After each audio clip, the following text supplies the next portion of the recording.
Raziskave kažejo, da število avtomobilov, ki se pripelje po ulici, pove, koliko se bo ljudje na tej ulici poznali med sabo. Več, ko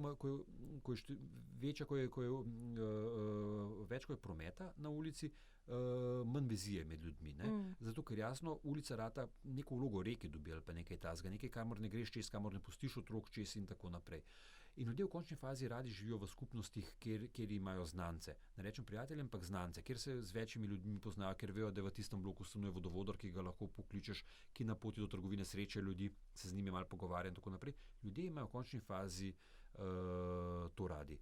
In če je preveč prometa, je tega bistveno manj, zaradi tega, ker je ta ulica pač cesta namenjena avtomobilskemu potovanju, ljudje se ne ustavljajo, se počutijo neprijetno ob tej cesti, probajo čim prej opraviti svojo pot, ali pa zaradi neprijetnosti te ceste pravzaprav že v štartu se svoje garaže odpeljejo z avtomobilom tja, kamor. Nekateri bi rekli slaba energija.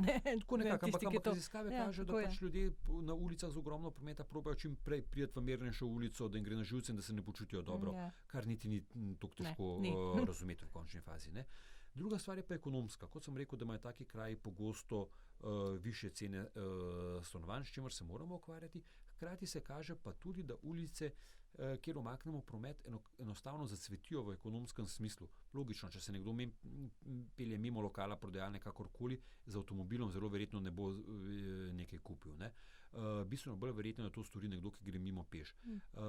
In iz tujine poznamo raziskave, kjer se kaže, da ulice, kjer se je promet zmanjšal oziroma omejil, na nek srednji rok že bistveno povečajo svojo ekonomsko uspešnost. Še posebej restauracije, lokali in tako naprej. Ampak če umaknemo avtomobile in če to privabi ljudi in se število ljudi bistveno poveča na neki ulici, ni težko razumeti, da se poveča tudi